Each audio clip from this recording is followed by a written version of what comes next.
Hello ನಮಸ್ಕಾರ. Supreme ಟಿವಿಗೆ ಸ್ವಾಗತ.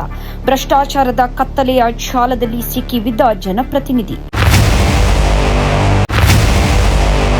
ಇದು ಸಾಮಾನ್ಯ ಸುದ್ದಿಯಲ್ಲ, ಇದು ಜನತಂತ್ರದ ಮೇಲಿನ ನಂಬಿಕೆಗೆ ಬಿದ್ದ ದೊಡ್ಡ ಹೊಡೆತ.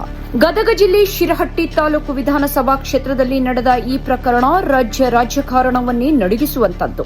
ಸಣ್ಣ ನೀರಾವರಿ ಇಲಾಖೆ ಗುತ್ತಿಗೆ ಕಾಮಗಾರಿಗೆ ಸಂಬಂಧಿಸಿದಂತೆ ಬಿಜೆಪಿ ಶಾಸಕ ಚಂದ್ರು ಲಮಾಣಿ ಅವರು ಗುತ್ತಿಗೆದಾರರಿಂದ 11 ಲಕ್ಷ ಲಂಚದ ಬೇಡಿಕೆ ಇಟ್ಟಿದ್ದಾರೆಂಬ ಗಂಭೀರ ಆರೋಪ ಕೇಳಿಬಂದಿದೆ.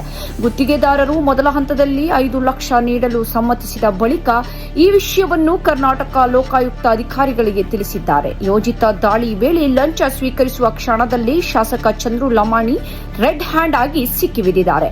ಈ ಕಾರ್ಯಾಚರಣೆಗೆ ಧಾರವಾಡ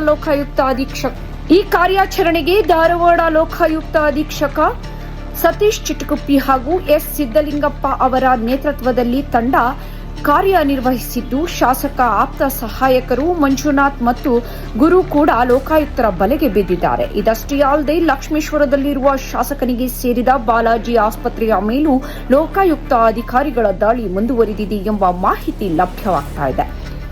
ಜನರ ಆಕ್ರೋಶ, ಕ್ಷೇತ್ರದ ನೊಂದ ಧ್ವನಿ. ನಾವು ಆಯ್ಕೆ ಮಾಡಿದ್ದು ಶಾಸಕರನ್ನ, ಲೂಟಿಗಾರರನ್ನ. ಅಭಿವೃದ್ಧಿ ಕೆಲಸಗಳಿಲ್ಲ, ಜನರ ಸಮಸ್ಯೆಗಳತ್ತ ಗಮನವಿಲ್ಲ, ಆದರೆ ಲಂಚಕ್ಕೆ ಮಾತ್ರ ಸಮಯ ಇದೆ ಎಂಬ ಕಿಡಿಕಾರುವ ಮಾತುಗಳು ಕ್ಷೇತ್ರದ ಜನರಲ್ಲಿ ಪ್ರತಿಧ್ವನಿಸುತ್ತಿವೆ. ಜನತಂತ್ರದಲ್ಲಿ ಶಾಸಕರು ಜನರ ಸೇವಕರಾಗಬೇಕು.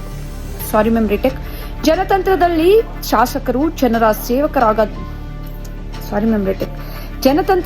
ಶಾಸಕರು ಜನರ ಸೇವಕರಾಗಬೇಕಾದವರು. ಆದರೆ ಇಲ್ಲಿ ನಡೆದದ್ದೇ ಜನತಂತ್ರದಲ್ಲಿ ಶಾಸಕರು ಜನರ ಸೇವಕರಾಗಬೇಕಾದವರು. ಆದರೆ ಇಲ್ಲಿ ನಡೆದದ್ದು ಸೇವೆಯಲ್ಲ, ಶೋಷಣೆ. ಪ್ರಶ್ನೆಗಳು ಉಳಿದಿವೆ. ಇದು ಒಬ್ಬ ಶಾಸಕನ ಪ್ರಕರಣವೇ ಅಥವಾ ವ್ಯವಸ್ಥೆಯೊಳಗಿನ ದೊಡ್ಡ ಭ್ರಷ್ಟಾಚಾರದ ಸಣ್ಣ ಭಾಗವೇ?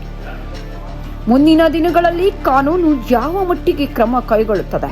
ಈ ರೀತಿಯ ಎಲ್ಲಾ ಪ್ರಶ್ನೆಗಳಿಗೆ ಉತ್ತರ ಸಿಗಬೇಕಿದೆ. ಸತ್ಯ ಹೊರಬರಲೇಬೇಕಿದೆ. ನ್ಯಾಯ ನಡೆಯಲೇಬೇಕು.